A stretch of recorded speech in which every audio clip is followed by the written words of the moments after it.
ఈ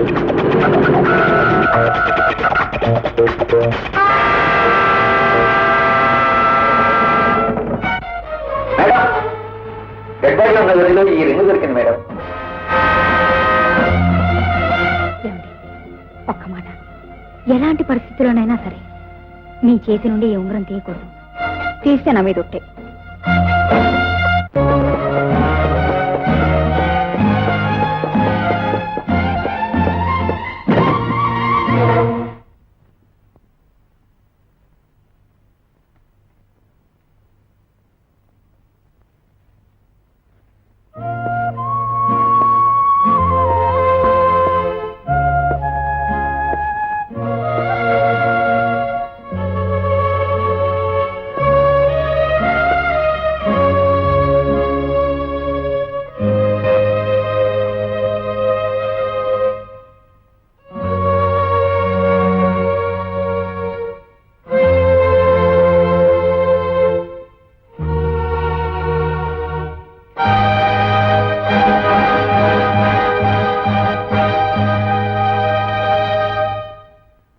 ఏమండి శ్రీమతి గారు, ఎక్కడి నుంచి తమ రాక?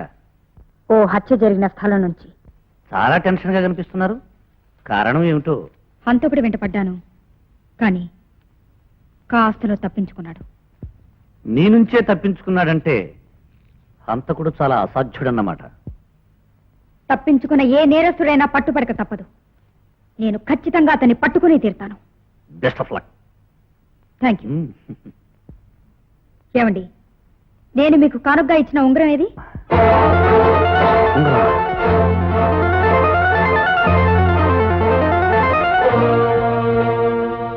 కుడి చేతికి వదులుగా ఉందని ఎడమ చేతికి మార్చాను. ఇదేమైనా నేరమా శ్రీమతి గారు?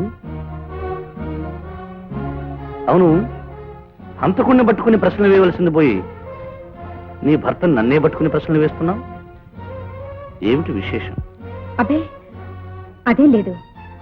అవును, నేను ఉంగరం గురించి అడుగుతున్నప్పుడు మీరెందుకంత గిల్టీగా ఫీల్ అవుతున్నారు? మీ పోలీసు వాళ్ళతో మాట్లాడమే తప్పు. అసలు ఈ కాకి బట్టల్లో ఉన్న మహిమేమిటో గాని ఇవి కట్టుకుని ఉన్నప్పుడు కట్టుకున్న వాడిని సైతం అనుమానిస్తారు. అందుకని విప్పేసరా. వాట్? ఐ మీన్ ఈ విప్పి చెరగట్టుకురా. ఈ కాకి బట్టలంటే నీకెందుకంత భయం? ఏదో తప్పు చేసినట్టు?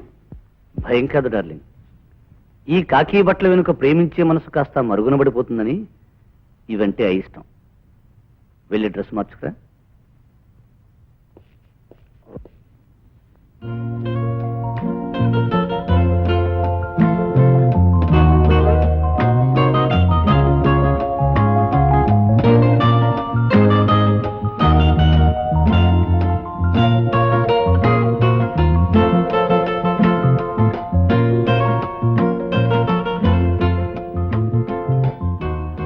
చదివించాలి గాని లైట్ ఆఫ్ చేయండి, నిద్ర వస్తుంది.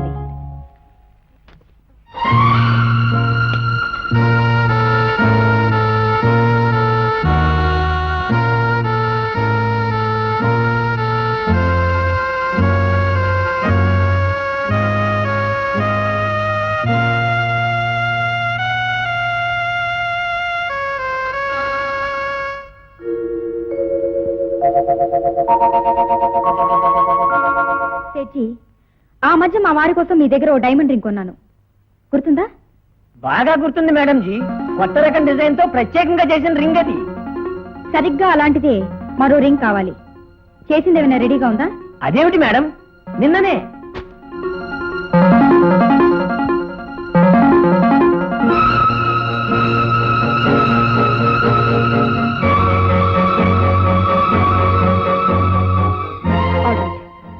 నీకే విధంగా ఆర్డర్ ఇవ్వాలో ఆ విధంగానే ఇస్తాను. మీరు వెళ్ళొచ్చు. చిత్తం.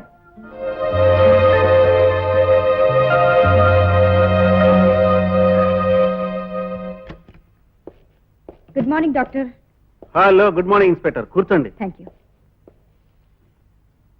డాక్టర్, ఆ కుర్రాడు రాజాకి స్పృహ వచ్చిందా? లేదు మేడం, ఏ క్షణంలోనైనా రావచ్చు, కానీ ఖచ్చితంగా ఫలానా టైంలో వస్తుందని చెప్పలేము.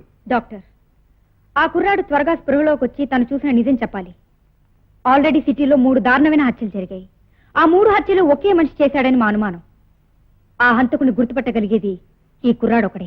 ఏది ఏవైనా ఆ కుర్రవాడికి స్పృహ రావాలిగా. డాక్టర్, ఇంటెన్సివ్ కేర్ లో ఉన్న రాజా అనే కుర్రాడికి స్పృహ వచ్చింది. I see. బాబు, ఎలా ఉన్నావు? నొప్పేమీ లేవుగా? లేదండి. Very good. నాకు తెలుసు నువ్వు చాలా ధైర్యం గల అబ్బాయివని. చూడు, నేను కొన్ని ప్రశ్నలు అడుగుతాను, నువ్వు సమాధానం చెప్పాలి. ఏం భయపడక్కర్లేదు, మేము ఉన్నాగా. సరే. బాబు, హత్య జరగటం నువ్వు చూసావు కదూ? అవును. ఆ హత్య చేసిన మనిషిని నువ్వు గుర్తుపట్టగలవు కదూ? అతని ఫోటో చూపిస్తే నువ్వు గుర్తుపట్టగలవా?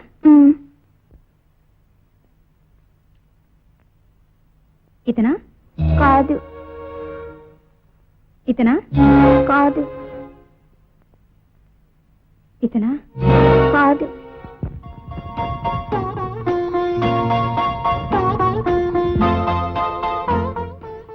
ఇతనా? ఏమిటి బాబు అలా చూస్తావు? మాట్లాడవే. అతనికి గడ్డ ఉందండి. డాక్టర్, ఓసారి పెన్నీ లేవండి.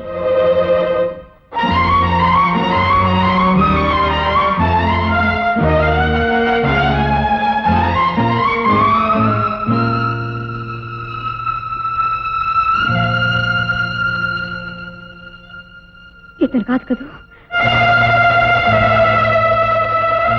చెప్పు బాబు, ఇతను కాదు కదూ? కాదని చెప్పు, ఒక్క ముక్క చెప్పు. కాదు కదూ? ఇతనే, ఇతనే, ఆ హత్య చేసింది ఇతనే.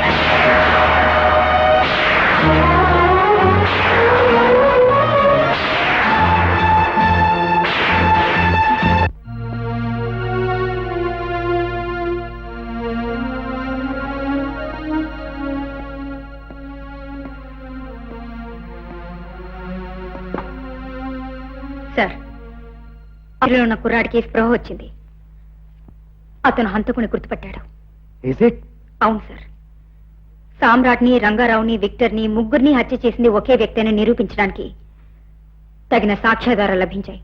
హంతకుడు ఒకటేనని మనం అనుకున్నది నిజమైందన్నమాట. అవును సార్. సామ్రాట్ హత్యకి ఐ విట్నెస్ రిపోర్ట్, రంగారావు హత్య కేసుకి సంబంధించిన ఫింగర్ ప్రింట్స్ రిపోర్ట్, విక్టర్ హత్య కేసులో సాక్ష్యంగా దొరికిన ఉంగరం, ఈ ఆధారాలన్నింటినీ పరీక్షించి హంతకుని అరెస్ట్ చేయడానికి నాకు వారెంట్ ఇవ్వండి సార్. గుడ్. ఇంతకీ హంతకుడు ఎవరు ఇన్స్పెక్టర్?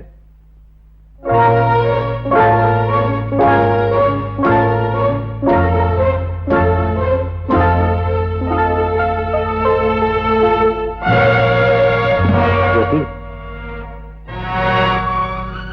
ఇతను నీ భర్త విజయ్ కదూ? అవును sir. But he's a criminal. మరణించిన ముగ్గురు మరో వ్యక్తితో చేయి కలిపి ఏడాది క్రితం విజయ్ చెల్లెలు సీతని కిడ్నాప్ చేశారు. ప్రాణంగా చూసుకునే తన చెల్లెలు ఎత్తుకుపోయిన వాళ్ళ మీద పాములా పగబట్టాడు విజయ్. తన కక్ష కసి తీర్చుకోవాలనే ఆవేశంతో ఆలోచన లేకుండా ఈ ముగ్గురిని హత్య చేశాడు. అతను వెంటనే అరెస్ట్ చేయకపోతే నాలుగో మనిషిని కూడా హత్య చేయొచ్చు. ప్లీజ్, అతన్ని అరెస్ట్ చేయడానికి వారెంట్ ఇష్యూ చేయండి sir. Jyoti, please sir. All right.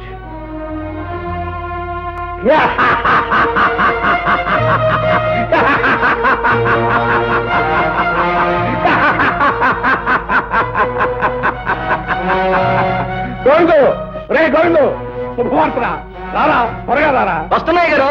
ఏంటి బాబు, ఏం జరిగింది? రే, సామ్రాట్ని, రంగారావుని, విక్టర్ని హత్య చేసింది ఎవరో కాదురా, నా అల్లుడురా. దుష్ట శిక్షణ చేసి దేవుడైన వాడు ఎవరో కాదురా, నా అల్లుడు విజయరా. నిజంగానే బాబు? నిజంరా. డాడీ, డాడీ, ఏమిటా నవ్వు? ఎందుకంత ఆనందం? మీ కూతురి మెళ్ళో తాళి కట్టిన మనిషి హంతకుడైనందుకు ఆనందపడుతున్నారా? మీ పరువు మర్యాదలు నిలబెట్టవలసిన అల్లుడు పాపిష్టివాడైనందుకు సంబరపడుతున్నారా? అవునమ్మా, అవును. మండుతున్న నా గుండెలోని మంటను నా అల్లుడు ఆర్పినందుకు నేను ఆనందపడమే కాదమ్మా, గర్వపడుతున్నాను. నాకు కొడుకులు లేరు, ఆడపిల్ల నా కూతురు నా పగను ఎలా సాధిస్తుందా అని బాధపడ్డాను. కానీ నా అల్లుడు వల్ల నా పగ చల్లారినందుకు సంబరపడుతున్నానమ్మా, సంబరపడుతున్నా. ఏమి డాడీ, మీ పగ చల్లారడం ఏంటి, మీ కక్షడం ఏంటి? అవునమ్మా, అవును. నువ్వు పసితనంలో ఉన్నప్పుడు నీకు ఊహ తెలియని రోజుల్లో మందిరం లాంటి మన ఇంట్లోకి రాక్షసులు లాంటి మనుషులు ప్రవేశించి దేవత లాంటి మీ అమ్మను బూడిద చేశారు. ఎదురు తిరిగిన నన్ను ఏమీ చేయలేని వాళ్ళగా చేసి పారేశారు. ఏమిటాడి మీరనేది? నేను పోలీస్ ఆఫీసర్గా ఉన్నప్పుడు 4 దుర్మార్గులైన నేరస్తుల్ని చట్టానికి పట్టించి జైల్లో పెట్టించాను. అయితే ఒక వర్షపు రాత్రి నేను ఇంట్లో లేనప్పుడు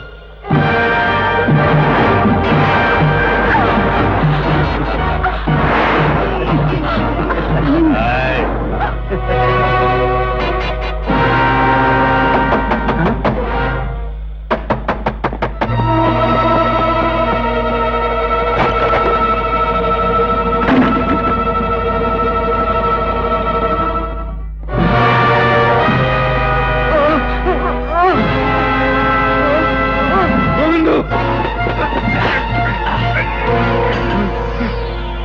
మీరా? ఈ దారుణాలన్నీ చేసింది మీరా? ఓ రాక్షసులారా! మీరు జైల్లోంచి ఎలా బయటపడ్డారా? ఈ లోకంలో డబ్బున్న వాడిని సంఖ్యలు కటకటాలు రాతిగోడలు ఏవి ఎంతో కాలం బంధించి ఉంచలేవు. గోపాలరావు, తాచుపాములు కొట్టి బుట్టలో పెట్టేస్తే నోరు మూసుకుని పడుండవు. గోపాలరావు, పగబట్టి పడగెత్తి బయటకు వస్తాయి, కాటేస్తాయి. న్యాయాన్ని ధర్మాన్ని నమ్మటమే నీ పాలసీని నీ చేతులతో మమ్మల్ని బంధించావు. గోపాలరావు, ఇప్పుడు నీ చేతులను నరకటమే మా పాలసీ.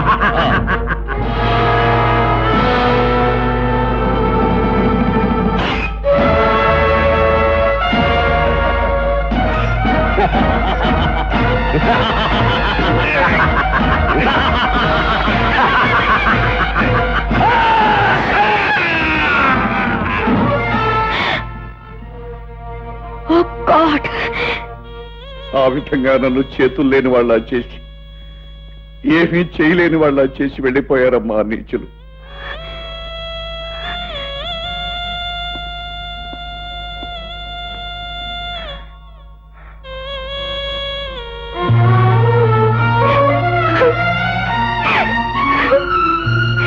ఇప్పుడు చెప్పమ్మా, నీ కన్న వాళ్ళకి నీ కుటుంబానికి ఇంత అన్యాయం చేసిన ఆ నీచుల విషయంలో అల్లుడు చేసిన పని న్యాయం కాదంటావా? అతను దోషికాడమ్మా, ముమ్మాటికి దోషికాడు. అతను నువ్వు అరెస్ట్ చేయొద్దు జ్యోతి, అరెస్ట్ చేయొద్దు. డాడీ, ఒకప్పుడు వృత్తినే దైవంగా నమ్మిన పోలీస్ ఆఫీసర్వి. నీతి, నిజాయితీ, న్యాయం, ధర్మం, కర్తవ్యం అనేవి మనిషికి పంచప్రాణాలని నాకు నూరిపోసి నన్ను ఒక పోలీస్ అధికారిని చేశారు. చేసే వృత్తికి, నమ్మిన లక్ష్యానికి తలవంచి తీరాలి. ధర్మం చెప్పే స్థానంలో నిల్చున్నప్పుడు తన పర అనే భేదం ఉండకూడదని పాఠాలు చెప్పేవాడివి. ఇప్పుడు నువ్వేనా ఒక నేరస్తుని అరెస్ట్ చేయొద్దంటున్నావు? పొద్దు డాడీ, పొద్దు. మంచి నేర్పిన నీ నోటితో నాకు చెడు నేర్పొద్దు. విజయ్ చట్టాన్ని తన చేతుల్లోకి తీసుకున్న నేరస్తుడు. అతను పట్టుబడాలి, శిక్షింపబడాలి.